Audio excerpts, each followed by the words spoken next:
Hey, welcome to Main Pod Girl, a podcast made by Popheads for Popheads. Every episode we'll be diving into all kinds of pop culture topics with some of our favorite artists and music commentators.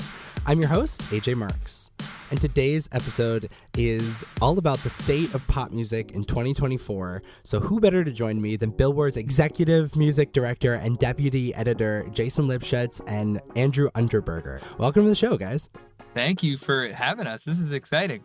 There's a lot going on in 2024, and I didn't realize it until I was putting this episode together, and then I was like, oh wow, there is so much to talk about, whereas I feel like in previous years maybe there wasn't as much.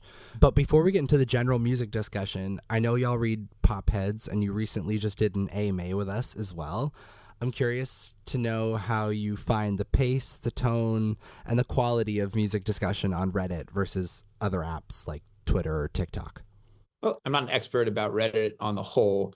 I do check in on Popheads occasionally, especially when we have, a list out. Y'all always have the most interesting and incisive commentary, and certainly your approval means more than the sort of masses on social media that we don't get to see because you're such experts in your own right and you're so passionate about the things that you're passionate about. And there tends to be a much more measured tone on Popheads than there is in the general Twitter discourse, for instance, because I'm sure you're all stans of particular artists, but it's not as focused around one particular artist, or it's not as all focused on one sort of agenda. It's just about pop music, and everyone loves pop music. And certainly the commentary that you guys offer is very valuable to us, both about our rankings and sometimes our write-up, sometimes about the presentation of the list. So that's all very useful to us. And the AMA was really interesting. It's interesting to get to know what kind of Billboard related things are sort of top of mind for the not necessarily the average pop fan, because you guys are extreme pop fans, but for the people that care the most about this sort of thing, what are the things that you're most interested in learning about and knowing more about and getting sort of more inside information about? So we both really enjoyed the experience. We both learned a lot from it.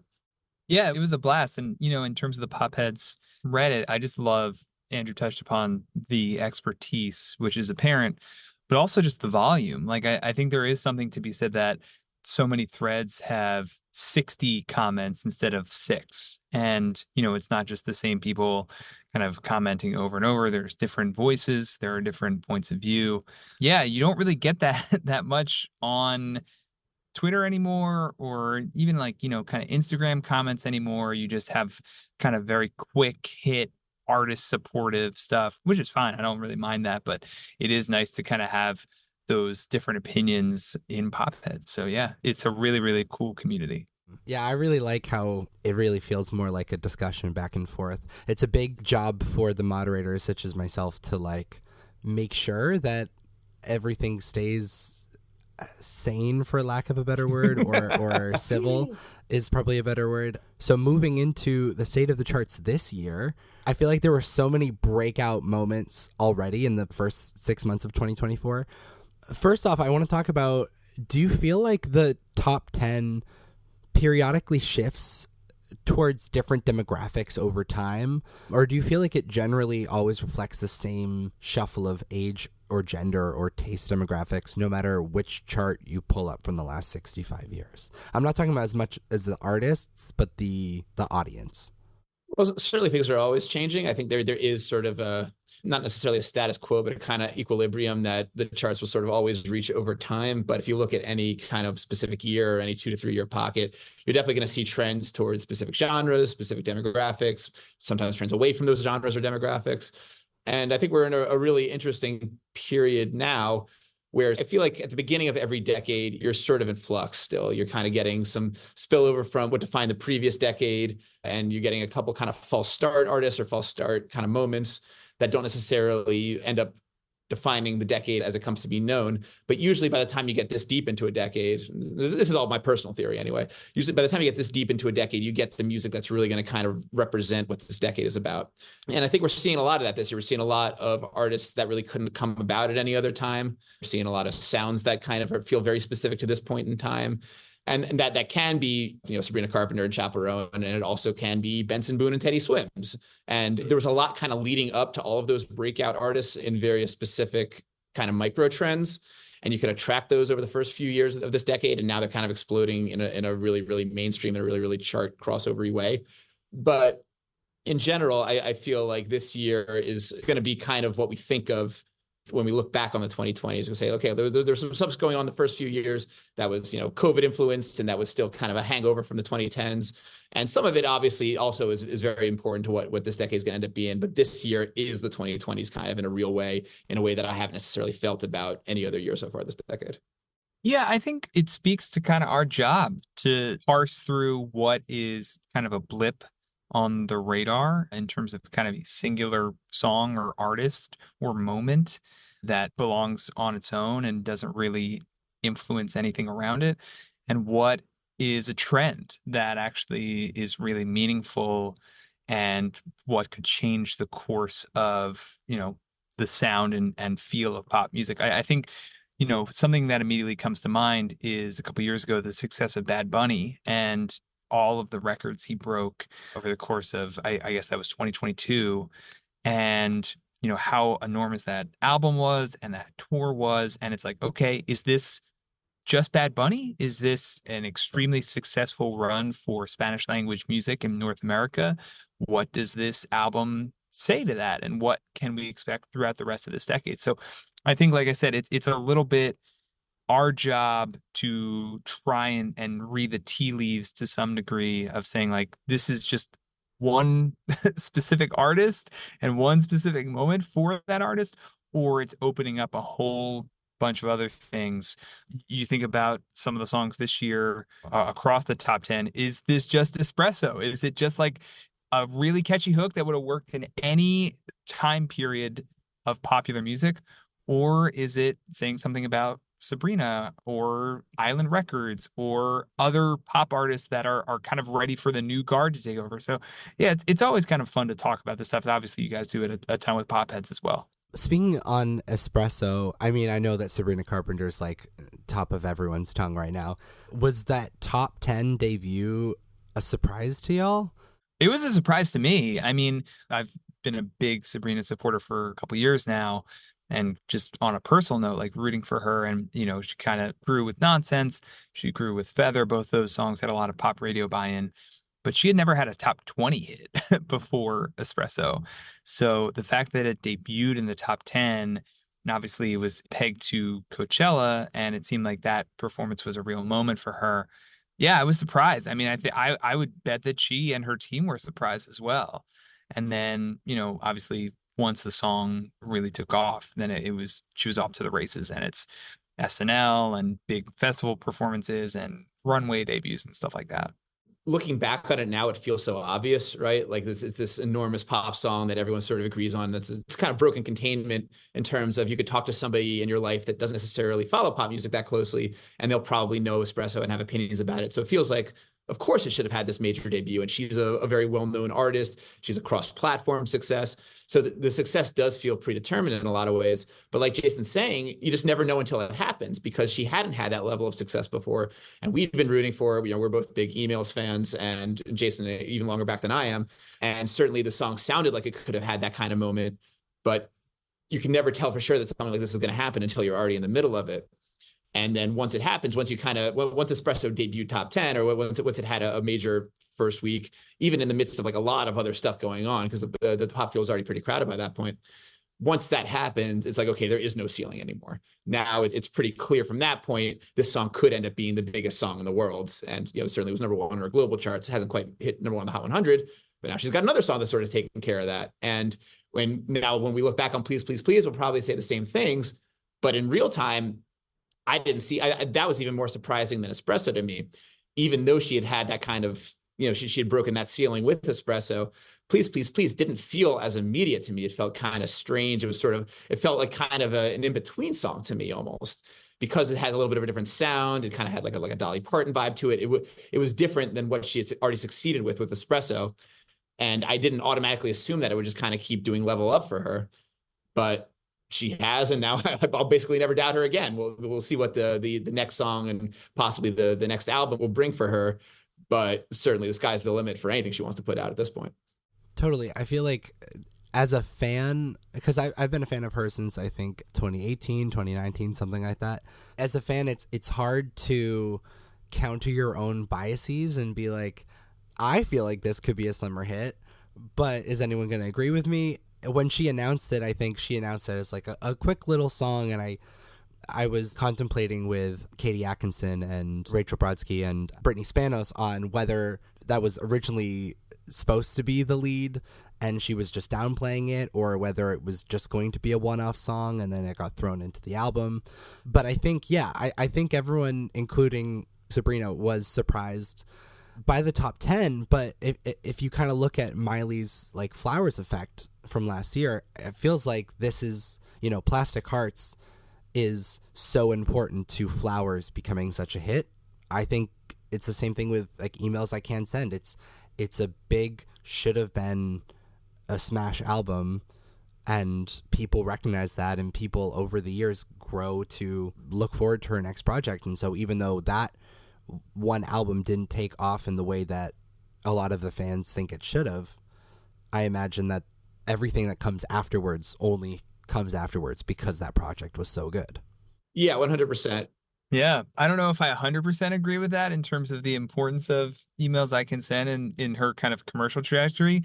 But listen, I love that album. I'll co-sign it. Hell yeah. Let's go. Let's go, Emails. It makes you also wonder who else is going to have a Flowers moment. Is Charli's next album going to blow up? Did Brat blow up because of everyone loving Speed Drive or Crash? It's interesting to know how the albums talk with each other. And it can be really hard to predict because TikTok is such an enormous variable in this discussion. Mm-hmm. And sometimes artists will have a hit based on TikTok, or even they'll have a catalog bump based on TikTok. And we sort of assume that it's going to carry over to the new release for an artist. And then it doesn't. Like I'm thinking of someone like Mitski, who had enormous TikTok success over the first couple of years of the pandemic. And then she released her album, Laurel Hell. She released that album, I think, in early 2022, maybe. Yep. And we all thought, okay, like this is going to be the moment for her to have like this huge breakout hit, because she had all these sort of little moments on TikTok and she was building her live audience and she'd been a critically acclaimed artist forever. So we thought, okay, like and this album has pop songs on it. One of them is definitely going to go supernova. And it just didn't happen. And none of the songs on that album really took off on TikTok the way even her random songs from self-released albums that she'd put out in 2014 did over the same time period. So that took me totally by surprise, but not as much as what happened next, which is that she released an album of kind of dusty country ballads that weren't really that poppy. And My Love, Mine, All Mine does pop off like one of those songs does. And it happened in an album later than I expected, and with a totally different song than I would have expected, because the My Love, Mine, All Mine is basically, it's just kind of a country ballad. And I wouldn't hear that song and think, oh yeah, huge, obvious pop crossover, but it became her biggest song to date. And I don't even know what's going to happen on her next album or her next single or whatever. TikTok makes it such a different part of the formula, and there's no real analog to it in anything else we've experienced in our chart lifetimes, just the sheer unpredictability of it. Radio is to a large extent predictable. Sales are to a large extent predictable. TikTok, you just don't know. It makes it harder to sort of predict how these artists are going to build on their successes, because it could mean everything and it could mean close to nothing. Also, with Sabrina, you were touching on the Dolly Parton sound to Please, Please, Please. That also surprised me. Sabrina has a bit of a country sound to the acoustic version and her Good Luck Babe cover.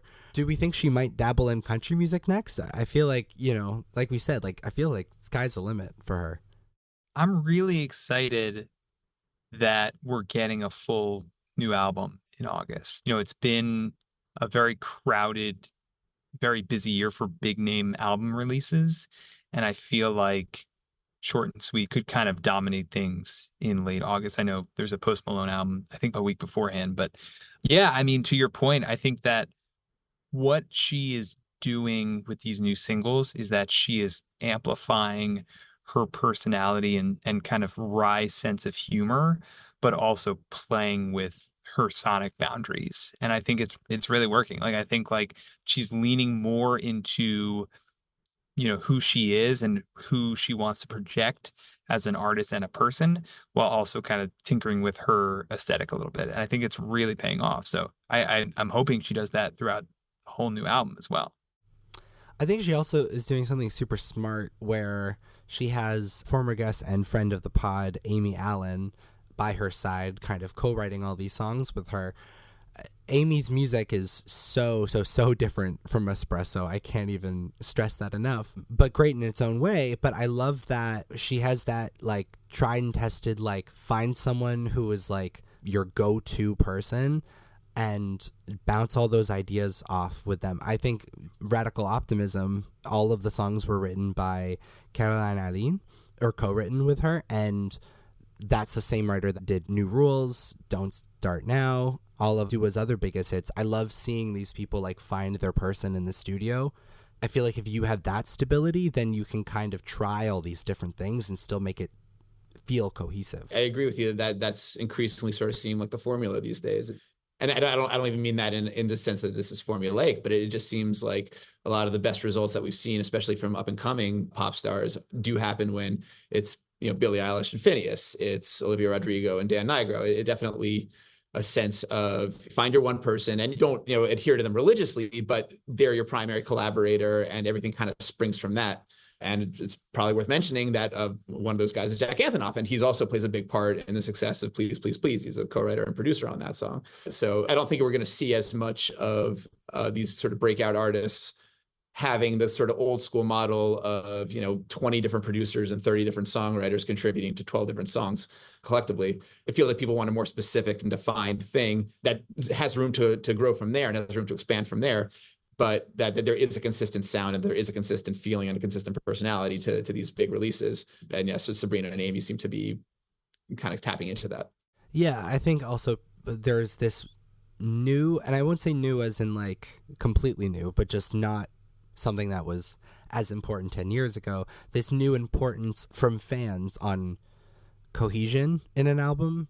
I think that word gets thrown around a lot. Everything has to be cohesive, but you look at an album like Rise and Fall of a Midwest Princess, which is all over the place sonically, but because she's working with Dan on all of these songs, I think it really kind of clicks into place. So I think when you kind of have the same team or the same vision overall, I feel like it's easier to push the boundaries into different genres and to different styles and still make it work cohesively.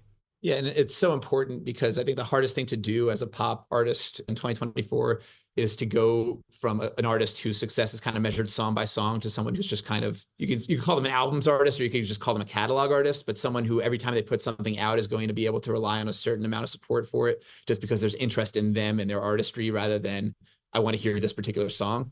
Mm-hmm. And one of the ways to do that is to build a consistent sound and feeling. And one of the ways to build that is through consistent collaborators. And so, yeah, I think Chappell Roan is a textbook example of this, in that all of her songs do kind of feel like they're coming from the same place, both sonically and thematically.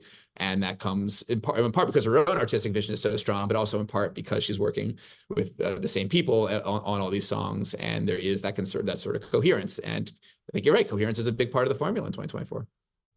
I do find it very, very fascinating, the rise of Chappell and Sabrina at the same time. I know obviously Feather and Nonsense preceded all of this, but I really feel like that kind of is the story for me of 2024, is these two women being at the forefront, releasing their like breakout hits 1 week apart from each other, and at Gov Ball, at Coachella, like all the same festivals, they're going viral at the same time.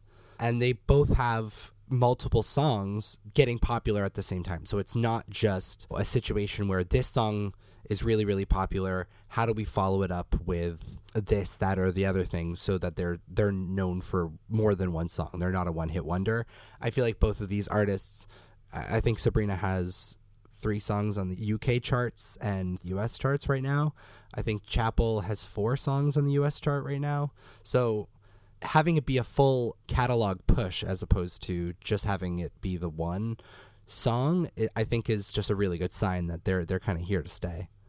Yeah, and to pull back the curtain a little bit on our process, this is something that Andrew and I have been talking about for years in terms of the streaming era, even pre-TikTok. This artist is going to blow up because they have 5 songs that are doing well on streaming platforms. Going back to the 2 that come to mind, Post Malone and Billie Eilish. And I remember Andrew pointing out that, what was it? I Fall Apart on Stoney. He was basically like, yo, the streams for this song are bananas. Like, it's not just like congratulations and Rockstar, like the songs that you hear on the radio. This guy has multiple songs that people keep coming back to over and over and over. It was the same thing with Billy before the first album. And now, yeah, we're seeing with Chappell, where these songs like Hot to Go, like Red Wine Supernova, they are not like focus tracks, but people just want more of her and this album, and they keep coming back to these songs. And it's like, Good Luck Babe being in the top 20, that's a huge achievement. But if it was just that, if it was just Good Luck Babe, then yeah, then that's a moment. This is bigger than a moment. This is people investing in her as an artist. And like I said, it's something that we've seen throughout the streaming era, which is just like, it's a great bellwether for people care about this artist beyond one hit. They want more and more and more. It's also with Chappell, I think, the Lizzo-ification of the rise and fall of a Midwest princess, where all these old songs that had such hit potential are now all bubbling up, and then they're like, oh my gosh, how do we work these into, you know, an Ariana Grande remix or a super deluxe or whatever. I don't think she's going to do that. But, you know, I think Chappell represents the new sound moving forward, but also that trend of finding old songs that didn't get their moment when they first came out and bring them back. So I think she represents a lot all at once. The really interesting thing about Chappell Roan is obviously she's a very young artist and she speaks to a very sort of, it's called Gen Z or post-Gen Z mentality. I cannot believe the number of 30-somethings in my life that are obsessed with Chappell Roan. It's a level of a breakout pop artist among people of my age that I don't ever remember seeing before. I went out to a bar last week and the bartender was taking requests and 4 different Chappell Roan songs got played. And I had a conversation with a high school friend who hasn't asked me about a new artist in 15 years.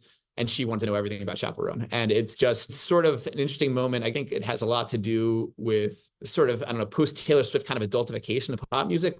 It's become a part of the conversation for adults in a way that it really wasn't 10, 20 years ago, I don't think. It's just like being up on the newest TV show. It's like being excited for the new season of The Bear. That's not to discredit her in the slightest. I think it's actually to her credit that she speaks kind of across generations like this. But it's been such a long time, at least in my experience, that we've had a new pop star that was able to do that. And that's the part of it that really makes me wonder how much bigger this thing could get still. Because I feel like we're just at the beginning, really, with Chappell. Yeah, absolutely. And I think it's also worth noting, you think about how much more impressive this is, that like, think of all of the competition that both Chappell and Sabrina have had to deal with in terms of a new Beyonce album, a new Taylor Swift album, a new Billie album, a new Ariana Grande album. Like it's been a busy year. Kendrick Lamar versus Drake. Yeah. Post Malone and Morgan Wallen. Like, you think about all of these releases and, normally you have these new artists who can kind of bubble up in fallow times where it's just like, oh, there's nothing else out. This song's in the top 10 now. No, it's been the opposite. They've kind of sliced through in spite of all of these huge new albums coming out, and but everybody's talking about Chappell and Sabrina. The funniest thing to me is you would think, after seeing the list of all of the names, like if I showed you the list on December 31st, 2023, of all the people that would be dropping albums this year, you would not think it was, someone who dropped an album last year and someone who hadn't had a top 20 hit yet. That would be the biggest names. I also think that, talking about the adultification of pop music as well, I want to touch on Hozier, Charli XCX, and Tinashe. These are all artists that have been called middle-class pop stars, micro pop stars. The Justice 4 row. I was going to say that the 2014 row. 2014. Yep, they all had their moment around then. That's actually wild. It seems like the 10-year gap is really favoring a lot of people. Work with Miley, work with these three, but they're all slowly becoming major contenders about maybe moving up in ranks. I think this also happened with Troye Sivan last year, where we definitely saw a shift in his level. It's hard to describe, but I feel like instead of middle-class pop stars, we now have upper middle class pop stars and lower middle class pop stars and people who are, Popheads favorites, but they're on their first album, versus people who are Popheads favorites and they're on their 6th, 7th album, and people are still obsessed with them. And it feels like those people are being rewarded. Definitely a lot of this is a lot of sort of different things kind of converging at once. And certainly the streaming era kind of finally catching up to these artists is a big deal. Hozier, I mean, none of these artists ever went away, really. Hozier in particular, it was still playing to arenas 2 years ago. Certainly never any sort of sagging interest for Charli XCX. Tinashe has had a bit of a bumpier road at it. She hasn't really been able to kind of maintain that album-based success. But certainly the interest in Tinashe never went away. The interest in none of these artists ever went away, but this sort of they've sort of been met by the moment. And I'm going to make an incredibly archaic parallel here, so I apologize to that for your, especially for your younger listeners. But I think about the hair metal era in the late 80s when, you know, Bon Jovi and Def Leppard and Motley Crue were the biggest rock bands in the world. And then all of a sudden you saw these revivals for artists like Aerosmith and Alice Cooper, who hadn't really been big since the early to mid 70s. But finally, all these acts that were sort of looking up to them originally, that grew up with them being the biggest things in rock, they sort of were taking over. And the kind of spillover effect was that these artists who had influenced them, these bands that had influenced them, were now kind of getting their moment in the limelight again. And I think you could say a similar thing is happening now, especially, you know, Hozier is getting cited as an influence by every white guy with a guitar, basically. Like, he is one of the guys for this generation. Certainly Charli XCX and Tinashe, for any up-and-coming pop star, that they're two of the models of how to do this thing right. So it makes sense that they'd be kind of having these moments. And it also just makes sense because they do still have devoted audiences. And having a devoted audience is the most important thing in 2024, because you don't get as many of the sort of plug-and-play pop stars where it's just about them getting the right songs from the right writers and producers and getting big on radio, and all of a sudden they're unavoidable. That model isn't as successful in 2024 as it was 10 or 20 years ago. So now to have a devoted fan base and to have a sort of built-in personality and something that people trust, a standard of quality control, because these artists have been consistently putting out good music for forever, that's a big head start. And so you only need a little bit of virality. You only need a meme like the nasty memes, or you only need an album that kind of hits on all the branding marks like Brat did, or you only need a song that gets a certain amount of radio push and a certain amount of TikTok teasing like Hozier's Too Sweet. So you're just kind of starting from a higher floor if you're able to maintain that sort of audience for as long as these artists have maintained it. So there's a bunch of things going on here, and I think it's all really interesting. And I don't think it's going to be necessarily a one-time thing for any of them. I think and I hope that they're going to be able to kind of maintain this for a little while from here. The one thing I'll add is just, you joked about like, this is the Justice for group, but like, it's true. And it's fun to be a fan of a Justice for artist, because you think about being a Charli XCX fan. Charli XCX has put out consistently good music for a decade. She is a name that people might know because of Boom Clap, and obviously Fancy and I Love It, etc. But like, it's fun to root for an artist like Charli because she's great, but also kind of has been under the radar for a while. And so championing an artist who deserves to be, but also is a little bit left of center, it's fun to root for those artists. And now it's fun to see this Brat era like really reward those who have stuck with her for the past decade. Totally. And even with Brat, like we were saying with Chappell, you have multiple songs impacting the Hot 100, the Bubbling Under, the UK charts for sure. It's nice that it's not just one thing going viral, and I hope the same goes for Tinashe and Hozier, where like moving forward we're seeing more of that Justice for, and then you have to wonder who's next in the pipeline, who are the micro pop stars in the making. So, you know, Doechii is someone that I've been writing for since 2020, and I was so incredibly excited to see that What It Is took off last year. However, none of the other singles have really taken off in that same way on radio, but I really do think that she is the moment.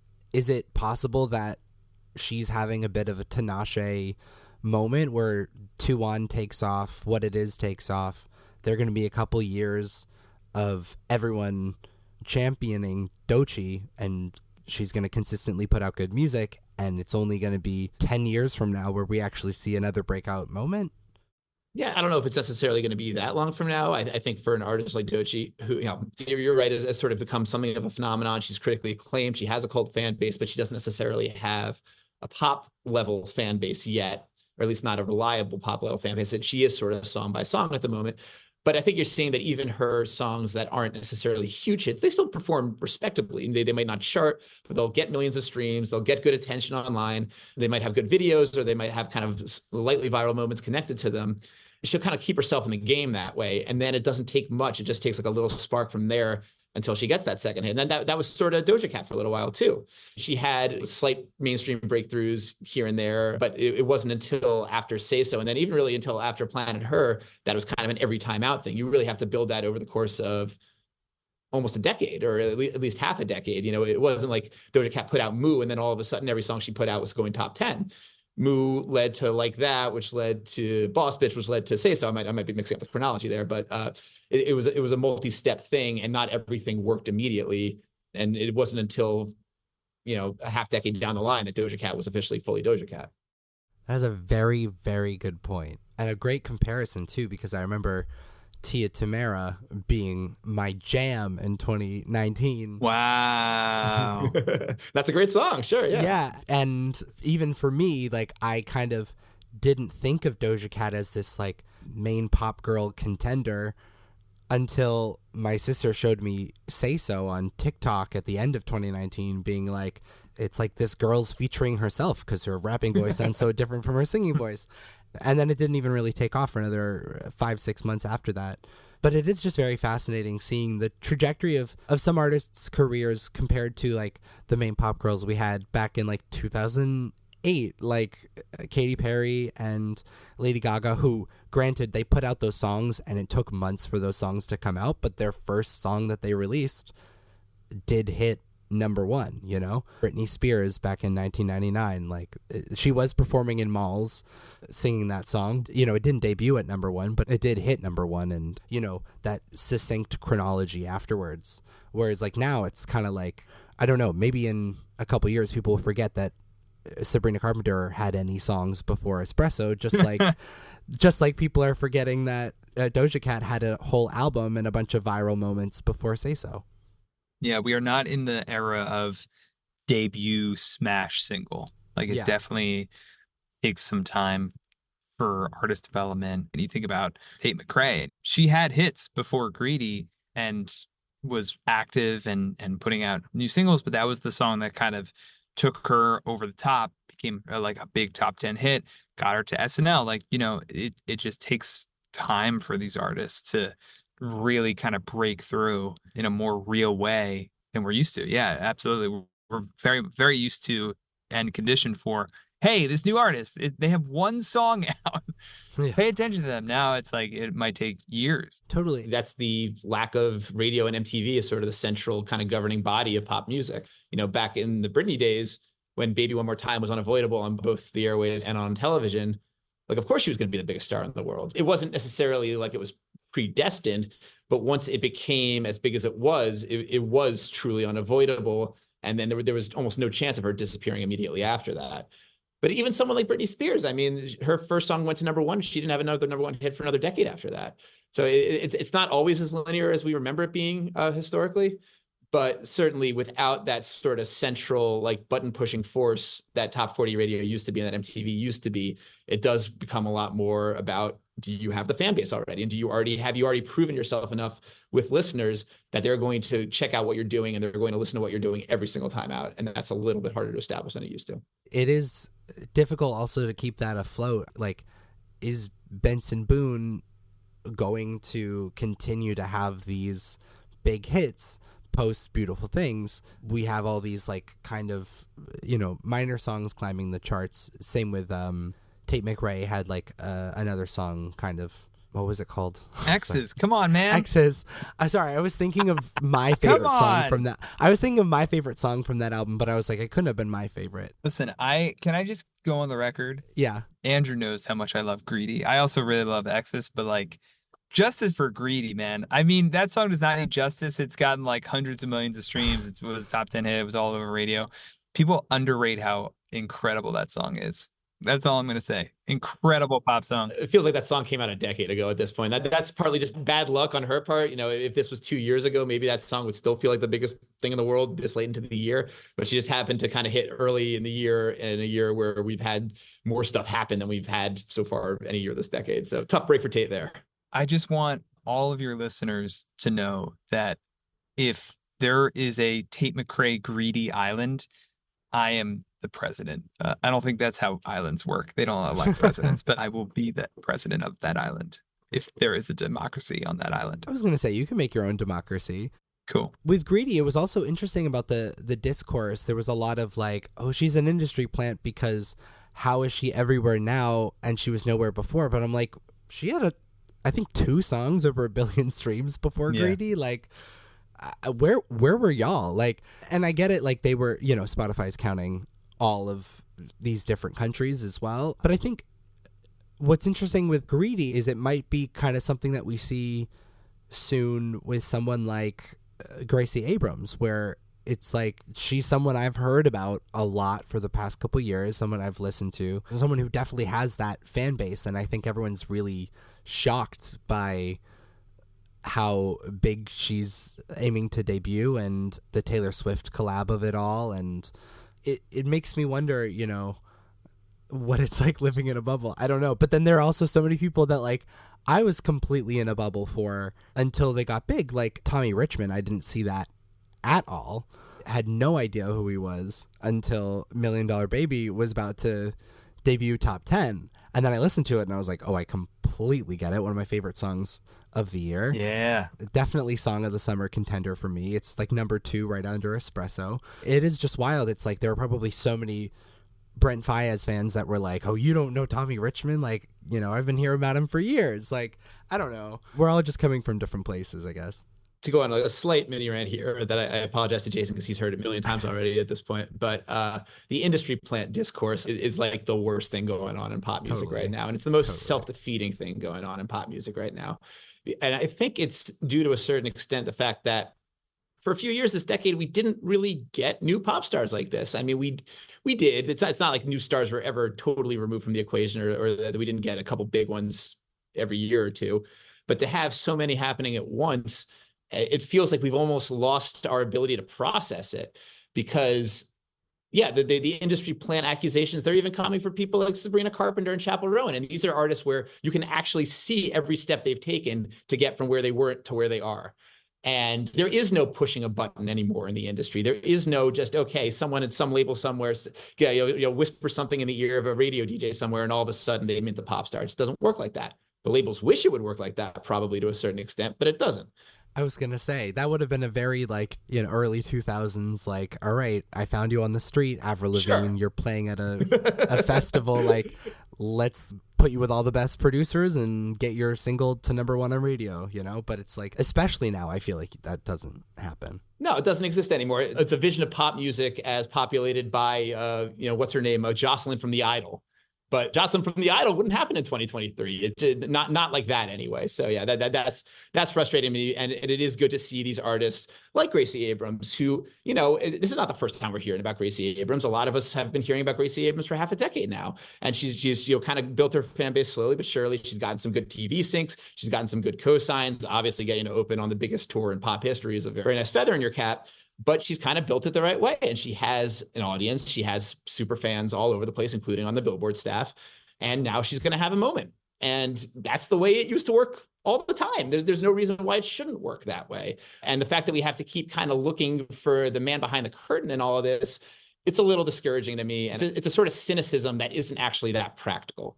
It's not actually that realistic. They think that they're being realistic and looking at things, kind of, clear-headed.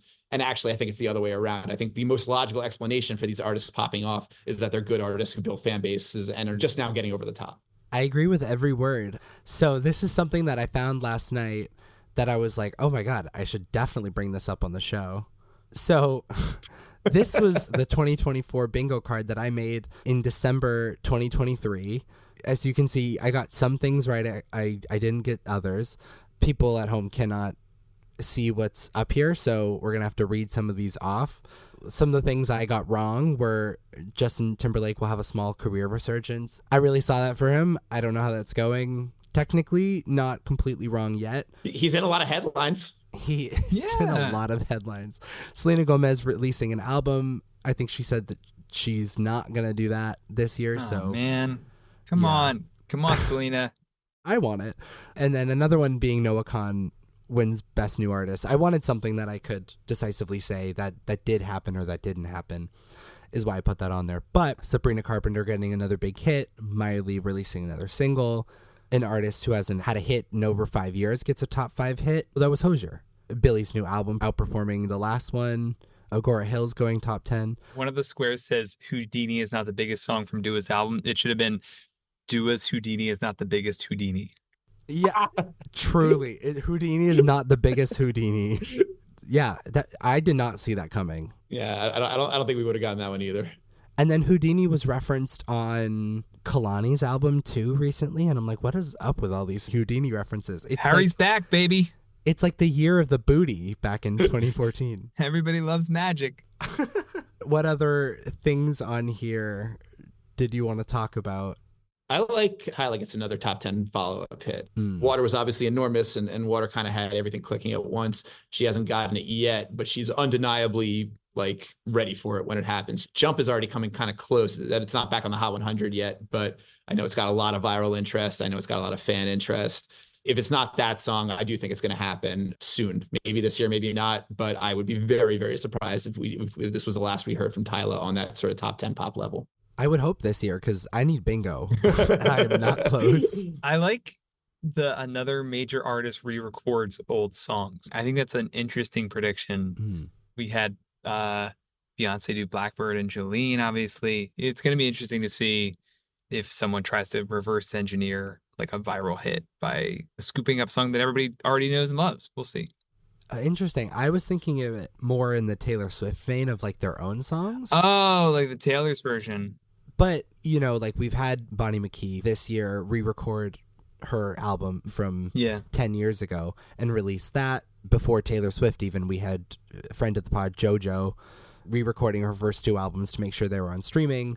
Even like Natasha Bedingfield re-recorded Unwritten a couple years ago, and it didn't end up taking off, but I loved that version. To put on my rock guy hat for a minute, we just got Incubus putting out Morning View 23 and basically re-recording their biggest album. And that was less to do with rights and more to do with, hey, this song, we always play this long outro live. Let's just record it with a long outro again and put it out. But I thought it was pretty interesting. I talked to them about it. I thought it was a pretty interesting thing instead of just like putting out a live album or something like that. Just going in the studio and saying like, hey, let's mess with these beloved songs a little bit in ways that people like. So yeah, maybe we'll get more of that. It was smart of you to keep your wording vague there because now you can take credit for it if either one hits. Yeah, exactly. You know, I will, because I was going to say with Dev, I had her on the show late last year, and she was talking about how she re-recorded Booty Bounce for Like a G6. It was not a sample, it was a re-recording, which I had never known because it sounds the exact same. And then she hinted at maybe re-recording that line again for something new, or re-recording some of her new stuff. So I'm praying for a Dev renaissance. I think that would be the best thing ever. Shout out Dev, absolutely. Because Like a G6 has already had a couple moments this year. The Megan Thee Stallion freestyle, the Like a G6 freestyle, which Baby Tate also used.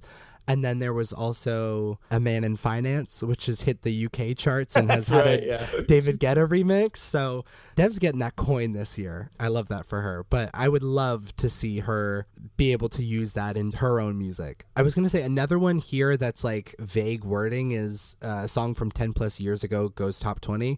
I didn't know whether to check that off yet or not, because that did happen with Natasha Bedingfield in the UK charts and with Murder on the Dance Floor in the UK charts. But I technically didn't say in the US, so I don't know. It's actually interesting. We had an article, one of our co-writers, Elias Light, does a lot of really smart articles about trends in the pop industry, wrote something recently about how we actually haven't had that many of these kind of bring back hits this year. That's an old radio term, but it's basically about songs that are kind of percolate in the culture again and end up getting re-promoted as if they're new hits.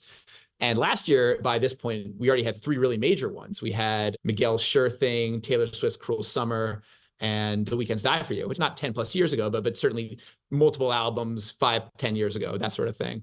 We also have Bloody Mary at this point too, right? Yep, yeah. Which wasn't quite on the crossover level of those other 3, but was, I think, at least a top 50 hit. And this year, all we've really had is Murder on the Dance Floor, which I don't think cracked the top 50. If it did, it was only just barely, and never really kind of reached that sort of escape velocity where it becomes one of the biggest hits. And I think, you know, he did the research here and he did the reporting, and it sort of confirmed our hypothesis that there's just too much stuff happening in music right now that's actually from 2024. So there's not really as much room for these sort of older songs to find new life on that level, aside from just sort of that kind of novelty appeal or just kind of going viral on TikTok for a few weeks. We don't need songs to become hits all over again, or old songs to become hits for the first time, because we actually have real hits. And that sort of speaks to the health of popular music in 2024. And that's something that Jason and I are both really excited about. Totally. I will say another thing on this bingo chart that keeps me up at night, truly, is that Katy Perry's lead single stays on the chart for 15 plus weeks. That's something that I was like, let's see it. And then in the months leading up to the single announcement, seeing so much buzz, and I was like, oh, that's a guarantee. And then the song teaser actually drops, like the song is actually announced, and instantly, like overnight, it's like a completely different story. So song's not even out yet by the time of this recording, but that's also something that, like, so many of these could be totally up in the air. Another one is country songs will spend more weeks at number one than hip hop songs. That's something that I thought was maybe more of a guarantee up until all this rap beef, and then I was like, well, I don't know. Morgan Wallen is desperately trying to single-handedly get you that square. He is on the case for sure. Yeah. If industry plans did exist, that would be the number one route. It's just like Morgan Wallen announces a new duet with X unknown artist, or Taylor Swift's Fortnite features X unknown artist, and like that's it. There you go. We're not calling Post Malone an industry plant, just for the record. We're not calling Post Malone an industry. Yeah, I guess in both cases it's just Post Malone, but who is not an industry plant. Has Post Malone moved into this generation of pop like easier than his peers, do we think? With the Beyonce, the Taylor, the Morgan, the Blake Shelton collabs? What a wild year for this guy. Yeah, genuinely, like all in the span of a couple months too. Jason's oft quoted theory that Post Malone is just a really, really good hang, and that people just like spending time with him and they want to collaborate with him. They want to be in the Post Malone business. And the fact that he didn't have a hit really on the last two albums, the size of the hits on the albums before that, aside from I Like You, which is probably a little bit more due to Doja Cat than anything, it doesn't matter because people still want to see Post Malone winning and they want him on their records. They want him involved in the creative process. And look, he has a unbelievable track record before the two most recent albums of hit making over the second half of the 2010s that really only two or three other artists in the entire industry can claim the same. But it is funny to see the sort of industry kind of prop Post Malone back up to the heights that he was once at 5 years ago after a couple of years in the deep. And now it'll be really interesting to see whether he stays there. But I think the fact that the song with Blake Shelton is off to a pretty good start, and Blake Shelton, God bless him, is not exactly on the pop level right now of a Beyonce, Taylor Swift, or Morgan Wallen. The fact that that song seems to be off to a pretty good streaming start, I think means that he is going to be in pretty good shape for this entire album cycle and possibly beyond. Last question. Now that we only have 6 months left of the first half of the decade, which I don't even know how that's possible, but we're almost at the exact midway point of the decade. So who would you put on the Mount Rushmore of early 2020s pop music? And we all can say different answers. Are we saying only artists that have kind of come of age during that period, or is it just anybody who we want to define this 5 years of pop music? Up to interpretation. I did it by like coming of age, but I would love to see if I'm alone there. Okay. You're going to go first, Andrew. Gladly. All right. Billie Eilish has to be on there, even though technically 2018, 2019, in terms of her breakthrough, I think she's going to be seen as sort of the bellwether artist of the first 5 years of this decade. Not necessarily in terms of being the most popular, but just in terms of the artist that everyone kind of looks to as setting the standard for what pop music could be, should be, is. SZA, I think, probably has to be on there as well. Olivia Rodrigo, in terms of artists that really very, very squarely in this 5 year period, I think you could put her on there too. And then the fourth one's hard. Fourth one, I'll say Zach Bryan. In terms of what's going on in popular music that's maybe a little bit not in dead center of the Popheads purview. Like, I'm sure you have plenty of Zach Bryan fans in your forum, but probably not the artist that drums up the most excitement relative to how massive he is. But he's another artist that's sort of leading the way for an entire generation of hit makers. Noah Khan wouldn't be as big. Ko Wetzel wouldn't be as big. Any number of these other artists that are starting to have real mainstream success it does come back to Zach Bryan and sort of the fan base he's cultivated and the doors he's opened for these artists. And they all admit it too. I interviewed Coetzel a couple of weeks ago, and he was like, yeah, Zach Bryan is bringing eyeballs to us, is bringing ears to us. So that would be my 4. And I'm sure I'm missing somebody incredibly obvious that Jason's going to hopefully remind me of here, but that's my 4 for now. My 4 are Tate McRae. I love Tate McRae, man. Taylor, obviously, I think she's the defining artist of the 2010s, but leveled up in the 2020s in a way that like we just frankly haven't really seen in the generation. Bad Bunny, I mentioned earlier in the show, what he's able to do as a primarily Spanish language artist on a commercial level, on a creative level. I mean, we've never seen anything like him before as a superstar. I'm going to put BTS because obviously K-pop was very present in the late 2010s, and we saw that take over coalesce. But I think if you look at their like run of 2020, 2021, the huge hits, the stadium shows, again, primarily not English language, although, you know, some of their biggest hits were, but what they did was so singular and impressive as a group. The one I'm going to overlap with Andrew is SZA, who I think we almost take for granted how unlikely she was to become a superstar, like an actual hit maker 10 years ago when she was just this kind of left of center R&B artist. I put her because as an R&B artist who also can work with rappers and pop stars and indie artists like a Phoebe Bridgers, like she is just like one of a kind. And I think like SOS is a defining album of the first half of this decade. It's one of the best albums of the first half of this decade. I mean, honestly, it might be the best album released in the 2020s so far. It's a tribute to SZA and to SOS in particular. That's literally the only album that she's released this decade. Yeah. And still was one of the names that immediately came to mind for both Jason and I. And I mean, obviously a little more recent maybe, but not even really. That album's 18 months old at this point, and it still feels so unbelievably present in the culture, so unbelievably impactful on what's happening in music right now. And I just saw her headline at Governor's Ball a couple weekends ago, and certainly packed it in unlike any other artist that I saw that weekend. Definitely like Billie Eilish, another one of those artists that like just everyone looks towards, and like they're at the forefront, they're leading the way, they're showing people what's possible, and it's super, super cool. It really pains me to leave off Olivia because I don't know what else she could have done to make that top 4, but I just think those 4 are the defining ones for me. I think it's going to pain the architect as well to have to sketch in all those extra faces for BTS. Yeah, I know. I know. And in the real Mount Rushmore, they almost put Teddy Roosevelt's like boy band homies too. So you're just paying tribute to that, to exactly. the original design. Exactly.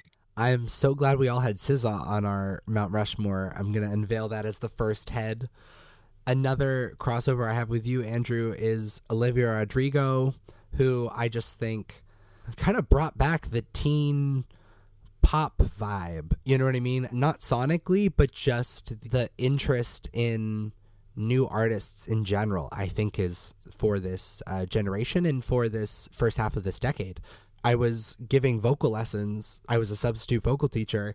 A lot of them were like younger girls. Every single person that came in was like, oh, I want to sing an Olivia Rodrigo song. Like, I think it was around the time that Vampire was big. Everyone was like, oh, we're singing Vampire today. We're going to sing Good For You. We're going to sing Driver's License. I was like, I love this. Olivia Rodrigo just has to go on there. I feel like she is firmly cemented there for me. The other two, so I'll say that I considered Billie Eilish. I did not end up putting her on here just because of how I feel like so much of the moment was 2019. But it's hard to tell because you make something that's early 2000s. I'm sure I would have put Britney Spears on there. I also considered Morgan Wallen. I very much did not want him on there. He's not on there. And then I also considered Jack Harlow. He didn't make it. I put Dua Lipa on here, which I know is going to be maybe more of a controversial pick. I feel like Future Nostalgia did a lot for the joy in 2020s pop music. Like Future Nostalgia and Say So, I think, go hand in hand with just being like, oh my god, let's have fun again, guys. Like, everyone's so serious. And then the last one I gotta put is Doja Cat, who I think everything you were saying about SZA, I feel like applies to Doja Cat in terms of versatility.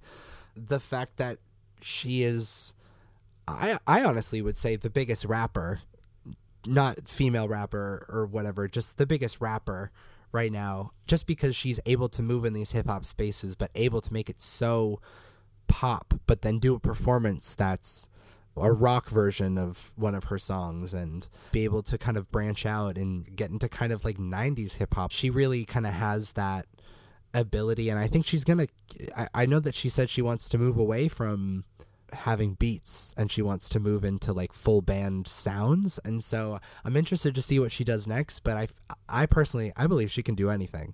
First of all of your picks, including the ones that I didn't pick myself, are excellent and definitely have an argument for them. I wanted to particularly co-sign Doja Cat, which I might have picked her if I thought about it for a little while longer. We do a list every year at the end of the year of our picks for the 10 greatest pop stars of that year. We started doing it, I think, either 2020 and 2021, and we roll them out one at a time. And Doja Cat's never been our number one artist, but she's been in the top 10 every year, I think, so far this decade, because she has that consistency where her album cycles last so long that they kind of double on themselves almost. It's not like she's released an album every year this decade, but even in those in-between years, she's found ways to be so impactful with either songs going viral after the fact or huge feature appearances. I already mentioned that Post Malone song. That's one of many. Huge award show performances. Like, she does the pop star thing on all levels and at such a high level. She might get overlooked historically a little bit because she's never had that 1 week where she just puts up these unbelievable stratospheric numbers. She might not necessarily make it to that discussion for a lot of people, but I totally agree with you that she deserves to be in there. What's fascinating with her is that her ubiquity throughout this decade has been crazy. Like, just consistently either in the top 10 or the top 20, you know, and always on people's minds. And then she had like a 3-month break where she didn't have an insanely popular song in the US, and those 3 months were crucial to her then coming out with Attention and Paint the Town Red. You know, it all kind of fit within the narrative, and most artists I think would have taken like a couple years to kind of drum up that hype, but the fact that even 3 months we were like, what's she gonna do next? I think that's very fascinating. I think she has a skill with performing and with music making, and, you know, and I also think that you have to include someone who is built upon memes. True. Because you think about like Lizzo, I've said this on the show a million times, but Lizzo, Lil Nas X, Ice Spice, Doja Cat, Megan Thee Stallion, this is like the new class of rappers, and they're all built on memes. They are very savvy with memes, and that's a huge point of their career. So, but yeah, that concludes our episode. Thank you guys so much for coming on. I really appreciate it.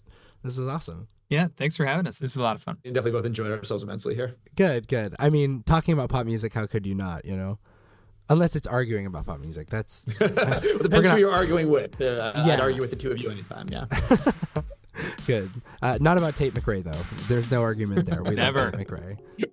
Thank you, everyone, for tuning in for another episode of Main Pod Girl. Thank you to Noah for the theme music. As always, we have a lot of exciting episodes coming up, so stay tuned.